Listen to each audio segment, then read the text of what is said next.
Entonces, para dar inicio, el primer tema conceptual que tenemos de la asignatura es farmacología general.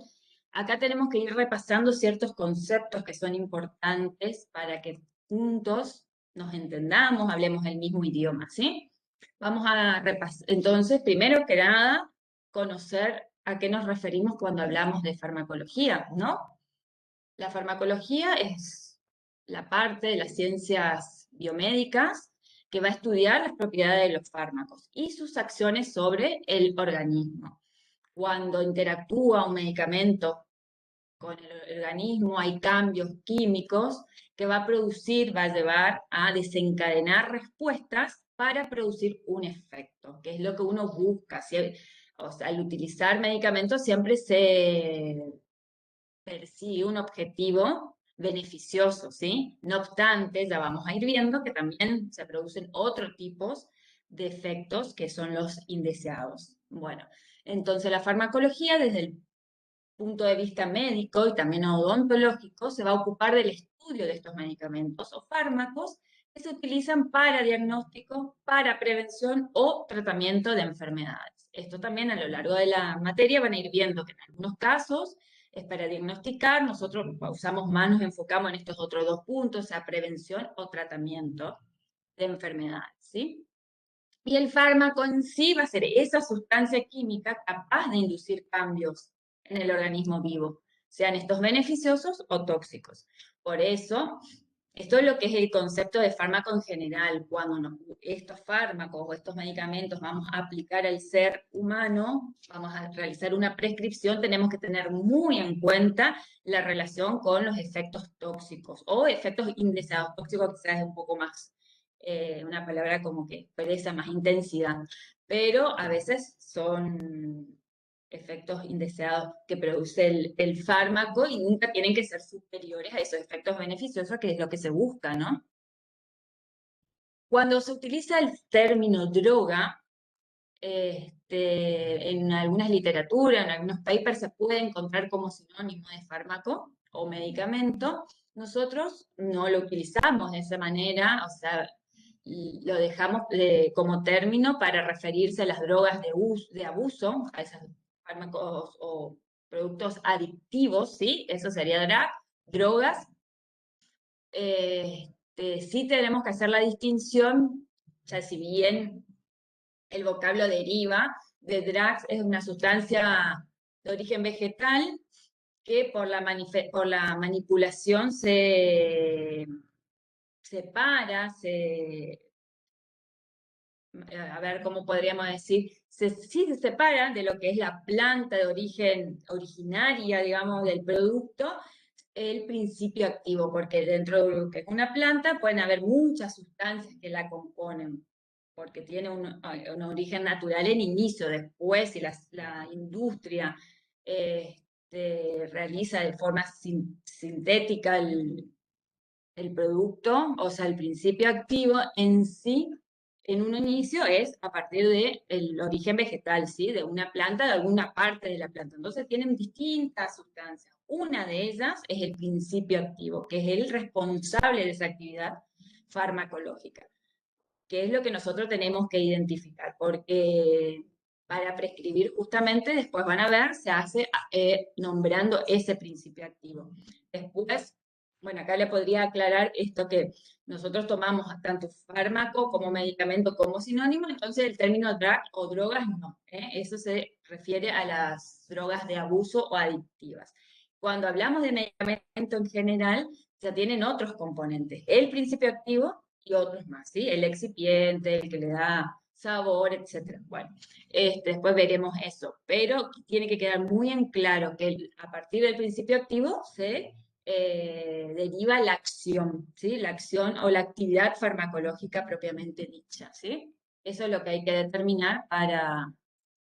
Acá tienen un ejemplo. Tenemos el nombre, no sé si se ve bien, el nombre ay, volví. Perdón, ahí está.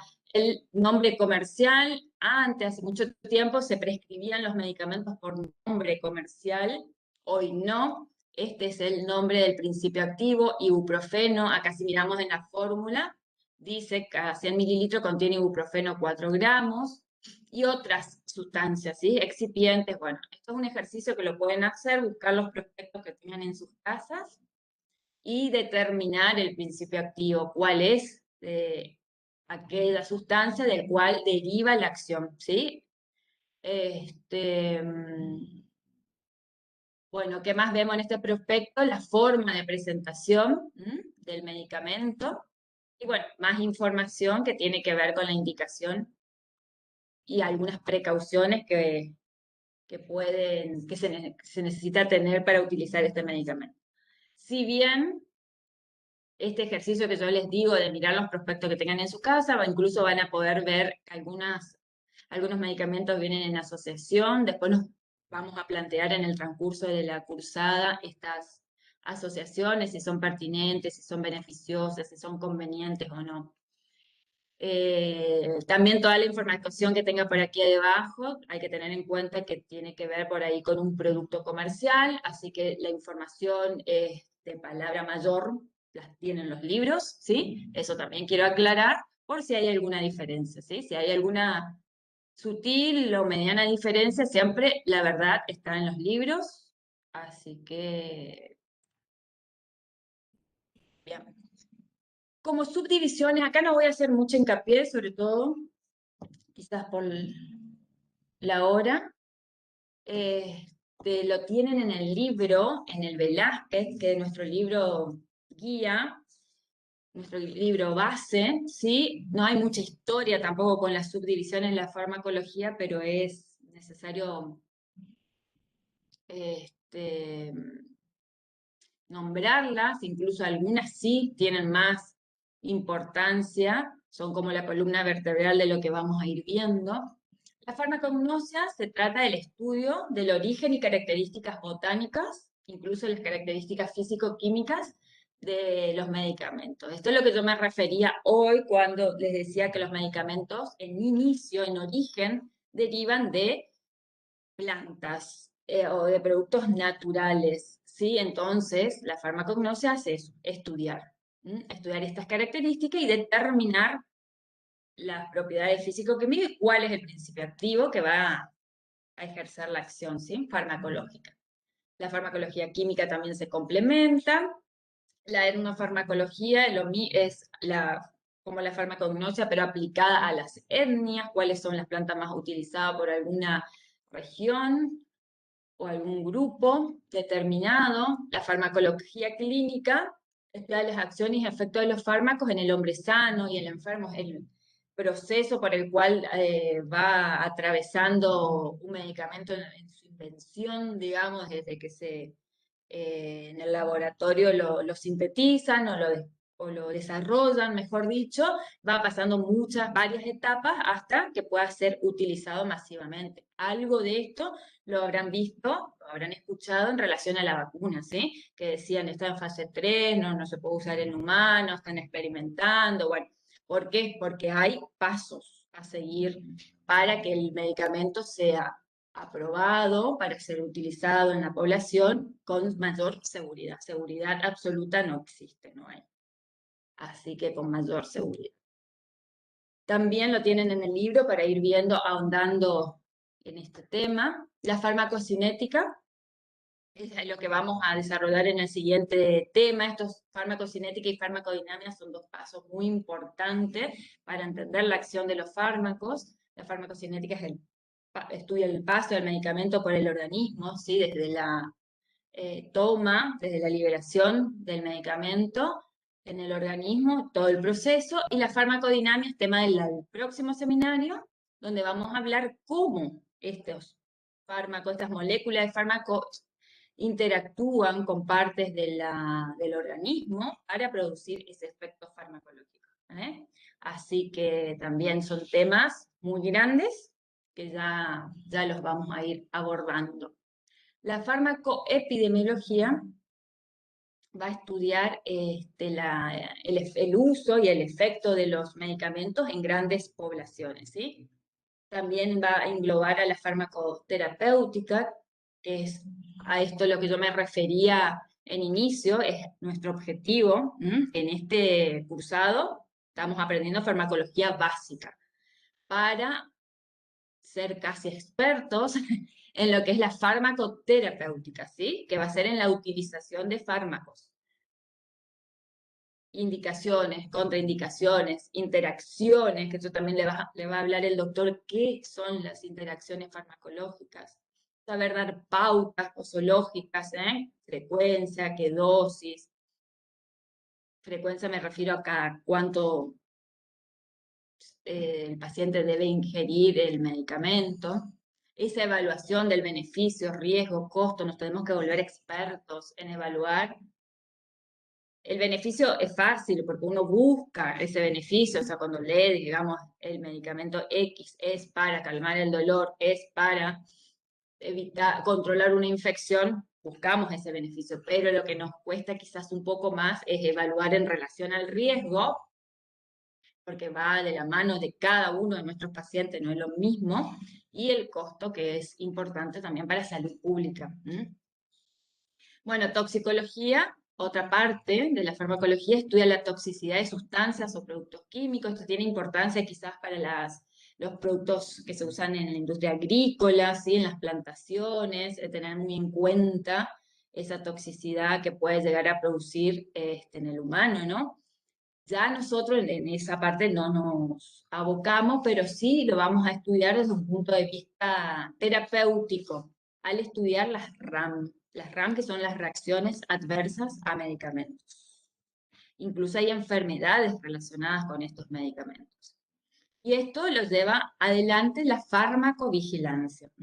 La farmacovigilancia es una rama también de la farmacología que se ocupa de monitorizar este, esas reacciones adversas que pueden ir sucediendo a posteriori de la venta, de la aprobación, perdón, del medicamento. O sea, como yo les decía antes, en la farmacología clínica hay distintos pasos que el medicamento va transitando hasta ser aprobado y dicen, bueno, es seguro, efectivo y seguro para que sea utilizado por la población. No obstante, pueden haber nuevos efectos adversos que se descubren, que se notifican, o mejor dicho, más que se descubren, que se manifiestan, entonces profesionales de la salud lo notifican y de esa manera se crea una red de farmacovigilancia para seguir haciendo un seguimiento de esa utilización de los medicamentos más allá del momento de su aprobación, si no, no termina todo ahí.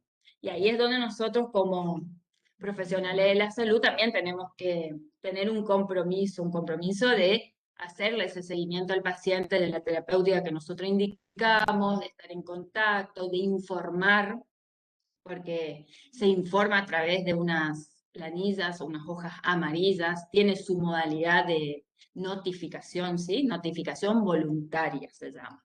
Así que bueno, en el libro, a ver, había notado yo en el capítulo 74 del Velázquez, este, habla con todas las particularidades de lo que es farmacovigilancia, ¿sí? Pero bueno, ahora, para retomar entonces, las reacciones adversas, según la OMS, es cualquier respuesta nociva y no intencionada. Eso es importante que sepan que uno no busca que se produzca la reacción adversa, busca el efecto beneficioso al administrar un medicamento. No obstante, se producen muchas veces, van de la mano, o sea, a veces son mínimos, otras pueden llegar a ser graves, incluso mortales, ¿no? Entonces, repito, es cualquier respuesta nociva y no intencionada que se produzca a dosis normalmente utilizadas. Dijimos que los medicamentos se usan para profilaxis, diagnóstico o tratamiento, ¿sí? Entonces, esas son las reacciones adversas.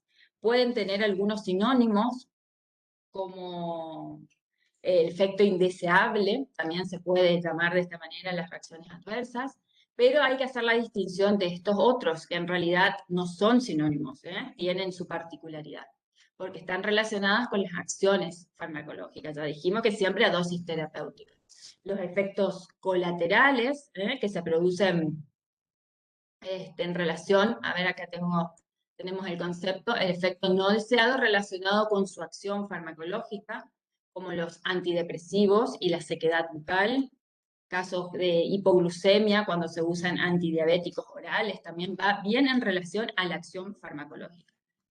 Tenemos los efectos secundarios que se producen a posteriori de esa acción o como consecuencia de, la palabra lo dice, secundario a primaria, ¿sí? Ahí podemos tener, por ejemplo, la sequedad bucal posterior al uso de antidepresivos, es como consecuencia de esa acción principal, o cuando se usan antibióticos y hay una depresión de la flora intestinal, por ejemplo, esto les pudo haber pasado en alguna oportunidad, ¿sí?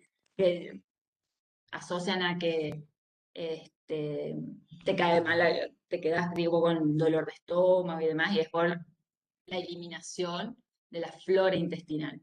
La toxicidad ya está más en relación a dosis elevada, ¿eh? Por ejemplo, acá, sobredosificación o intoxicación se da ya con dosis mayores, tiene que ver con esto. Eh, Efectos adversos, por ejemplo, ahí citábamos el paracetamol y la lesión hepática. El paracetamol es un analgésico. Cuando lo estudiemos van a ver que es un analgésico bastante seguro, que no a dosis terapéutica no produce muchos efectos, prácticamente no produce efectos adversos, incluso es de selección para las pacientes embarazadas, niños, ancianos, pero cuando la dosis se eleva de un punto de quiebre, digamos, a partir del cual ya se lo considera más peligroso, puede producir lesión hepática, ¿sí? Después todas estas cuestiones las vamos a ir desarrollando cuando demos específicamente los medicamentos.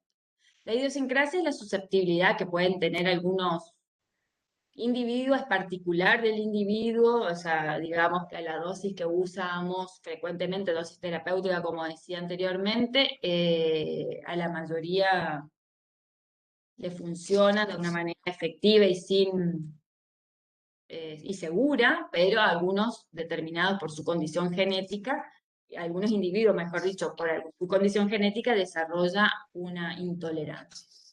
Y la alergia también tiene que ver con esto, que el fármaco reacciona, perdón, el ser humano reacciona al fármaco o a alguno de sus metabolitos generando una reacción inmune de rechazo, de una manera reactiva, alergia, hay muchas alergias a los medicamentos, eso también lo vamos a ir viendo, ¿sí? Entonces, tengamos en cuenta que las reacciones adversas,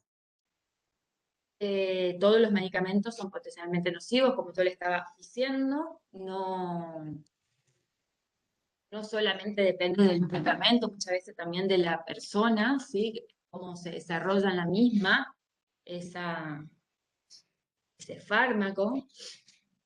La detección de las RAM, repito, son las reacciones adversas de medicamento, en estudios preclínicos no es suficiente, por eso le explicaba que se continúa el estudio a posteriori de la aprobación de los medicamentos, es decir, en la etapa 4, viene de la mano de la farmacovigilancia, ¿sí? Y existen métodos específicos para detectarlas, son difíciles de clasificar porque en esta producción de la reacción adversa muchas veces puede ser de otra causa, como se produce ya en lo que sería el uso comunitario extendido, se notifica, llama la atención, se notifica y después se estudia si realmente fue a causa de ese medicamento o a causa de otra situación que venía viviendo esa persona y que produce eso. Pueden ser de manifestación rápida e inmediata o pueden ser que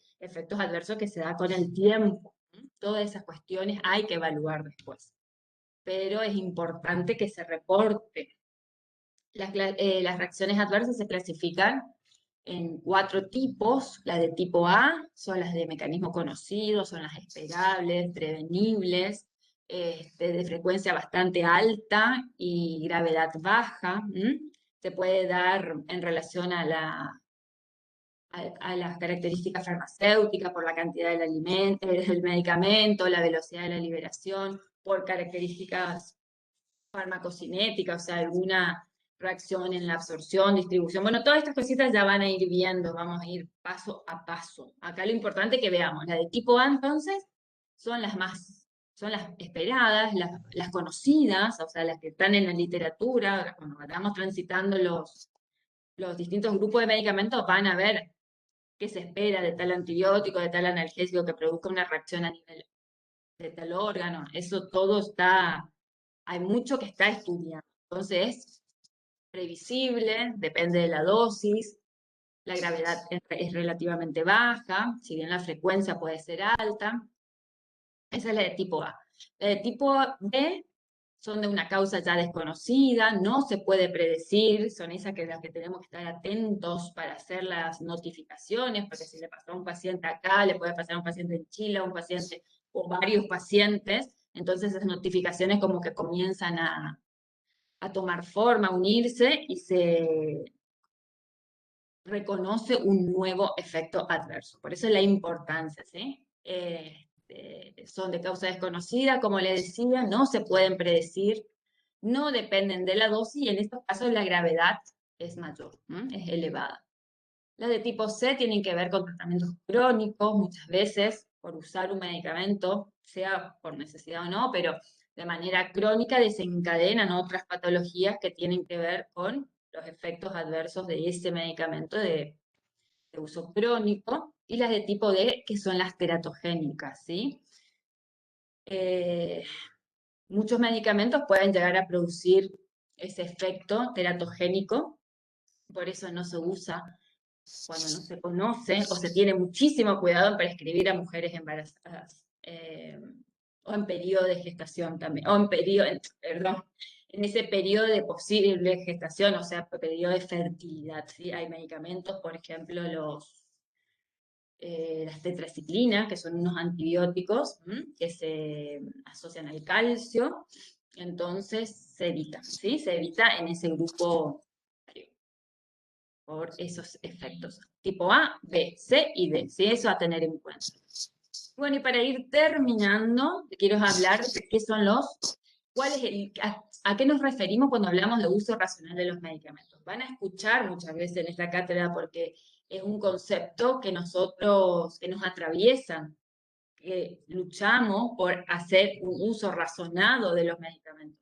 Acá estamos conociendo a qué nos referimos, pero cuando se hagan las prescripciones es muy importante que tengamos en cuenta para aplicar, o sea, razonar siempre desde este concepto, ¿sí?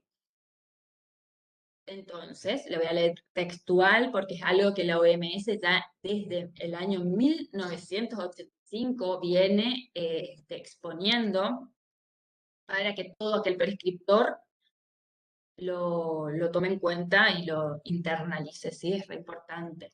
Se entiende entonces como la condición por la cual los pacientes reciben la medicación adecuada a sus necesidades clínicas, en las dosis correspondientes a sus requisitos individuales, durante un periodo de tiempo adecuado, al menor costo posible para ellos y para la comunidad. Entonces, esto que parecen es una frase más, pero encierra un montón de contenido, por decir, ¿eh? Que reciban la medicación adecuada, para eso nosotros tenemos que estudiar a conciencia los fármacos de tercer año. A sus necesidades clínicas, hacer una relación de estos medicamentos que estudiamos a las patologías que va a presentar el paciente en la clínica. A las dosis correspondientes también es contenido que tenemos que saber. Por ejemplo, tal antibiótico se administra aquí en 500 miligramos, otro 1 gramo, etcétera. Así tener ese conocimiento y al requisito individual del paciente porque está en relación a su patología. Todo el tiempo es un razonamiento entre lo estudiado, lo conceptual, lo que está en libros o después estará en sus cabezas, aplicado a la condición particular del paciente, ¿sí? Por esto es un ejercicio continuo. Después pareciera que es algo como más rápido y deductivo, pero en un inicio lleva el proceso más tiempo. Las transgresiones pueden ocurrir en cualquier eslabón de la cadena que va a involucrar a distintos actores que van formando parte del proceso terapéutico. El médico, que en este caso seríamos nosotros los odontólogos, responsable de la prescripción, de lo que estamos indicando a ese paciente. El farmacéutico después en la dispensación de entender realmente lo que el médico u odontólogo prescribió. El paciente es responsable de realizar la correcta conservación, utilización del medicamento, así como le indicaron escrito en las indicaciones, terminar los tratamientos así como se le indicó, ¿no? O sea, el paciente también tiene mucha responsabilidad en lo que es uso racional. Nosotros, cuando nos ubicamos como paciente, también, o en lo que es la automedicación, o el por las dudas, espero que ya no sea tan así, pero mucho tiempo los antibióticos para cualquier gripe o enfermedades virales que no tienen una indicación de antibióticos, ya lo vamos a ver a eso, pero también tienen responsabilidad. Y nosotros hacernos cargo de nuestra parte, que es como prescriptor y como educador también, porque tenemos alrededor nuestro un montón de personas a las cuales le podemos ir aclarando, enseñando mucho de estos conceptos. Porque eso siempre les digo que el uso racional de los medicamentos, más allá de que atraviesa la cátedra y a todos los conceptos que nosotros les vamos a ir volcando, tiene que ser como un estilo de vida, ¿sí? Así que, bueno, esa es la invitación a que pensemos a la farmacología desde ese punto, ¿sí? ¿Cuáles serían los requisitos fundamentales de un medicamento para el uso humano? Eficacia, que es la capacidad de lograr ese efecto beneficioso, benéfico. Inocuidad sería el otro, que es la seguridad, ausencia de RAM. Como dijimos, ausencia total no va a haber, pero que sea siempre, cuando hacemos un balance, eficacia y inocuidad, la eficacia sea mayor, el efecto benéfico sea mucho mayor que la posibilidad de ejercer, de que se produzcan RAM. Otras definiciones que vamos a tener en cuenta: el nombre genérico o denominación común internacional, sigla DCI, es el nombre del principio activo, ¿sí? Que yo les nombré anteriormente, que está aceptado y recomendado por la OMS. Hay una ley en Argentina, que es la 25.649, que expresa que debemos recetar los medicamentos por el nombre genérico. En esa imagen que yo les mostré de Febratic, no se prescribe como Febratic, como Ibupirac, por ejemplo, ¿sí? Ibuprofeno y la dosis, ¿sí? Esa es la manera correcta. Nombre químico existe, sepan que, por ejemplo, la amoxicilina, que es el nombre del principio activo, hidroxiaminobencilpenicilina, no lo manejamos nosotros que somos prescriptores, lo manejarán desde las personas que lo estudian desde un punto de vista químico, ¿sí? Así que eso sepan que existe, pero no lo utilizamos. El nombre comercial es lo mismo, es el nombre de fantasía que fue propuesto por el laboratorio productor de ese medicamento, ¿sí? El que inscribió el medicamento. Que es debidamente autorizado por la autoridad sanitaria. Entonces pueden haber muchos nombres comerciales en realidad. Desde un principio activo, que es el nombre común, por ejemplo, que hablábamos de ibuprofeno, múltiples, o pensemos en paracetamol, por ejemplo, otro también, múltiples marcas y nombres comerciales. Entonces una manera mucho más sencilla es prescribir y clara para evitar todo tipo de confusiones y de malas dispensaciones, hacerlo por el nombre, la denominación común internacional. Medicamentos ya hablamos, que es la preparación, el principio activo en sí, más excipientes, correctores, preservantes, etcétera, que tiene que ver con, que era sinónimo, le decía yo, fármaco, medicamento, lo vamos a utilizar como sinónimos. El medicamento innovador es la especialidad medicinal que contiene la molécula nueva. Esta es la que el laboratorio inscribe como su desarrollo, su descubrimiento, más que descubrimiento, su innovación, ¿sí? Y hace usufructo de la patente por un determinado tiempo, como que son los exclusivos de ese medicamento. Está protegido por patente y posteriormente, cuando se vence, sí, muchos laboratorios pueden hacer uso de esa fórmula o de ese principio activo y ahí es donde nacen la cantidad de marcas para un mismo principio activo. Mucho de esto tampoco tiene importancia para que conozcamos el contexto de qué es un medicamento innovador y por qué existen tantas marcas. Y bueno, lo conciso es que tengamos en claro el concepto de medicamento. El medicamento genérico tiene que tener una equivalencia farmacéutica con ese medicamento innovador que sería el modelo a seguir, ¿sí? Entonces el medicamento genérico va a ser similar en cuanto a no solo al efecto, sino a las mismas cualidades que tiene el medicamento innovador. Entonces puede ser comercializado bajo un nombre de fantasía, otra marca, y la denominación común internacional, como yo les decía, y generalmente son mucho más económicos que el innovador, nació, digamos, de un laboratorio que tenía su patente, su marca, su sello, ¿sí? Pero para que sea considerado de calidad tiene que tener una equivalencia farmacéutica, ¿no? Con ese medicamento innovador. Eso es fundamental como sello de calidad. Y un medicamento esencial son aquellos medicamentos que satisfacen las necesidades de asistencia sanitaria de la población, que deben estar disponibles en todo momento en cantidades adecuadas, en las formas farmacéuticas y dosis apropiadas. ¿Cuál es la importancia de conocer lo que es un medicamento esencial? Porque son de la cantidad de medicamentos que existen en el mercado, son aquellos que tienen de prueba científica de la eficacia, o sea, tienen un efecto beneficioso con un buen punto en cuanto a la seguridad, o sea, son medicamentos eficaces, seguros y con una buena relación costo-efectividad. ¿Qué significa esto? Más que nada son esos medicamentos, como decía antes, que tienen que estar a disposición de la población, que los gobiernos suelen dispensar a la población de manera gratuita.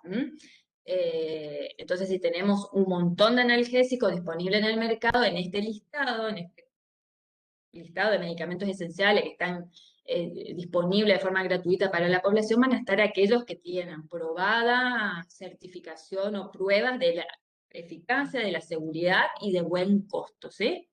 Buena relación costo-efectividad. Con la palabra efectividad podemos englobar lo que es eficacia y seguridad. Así que bueno.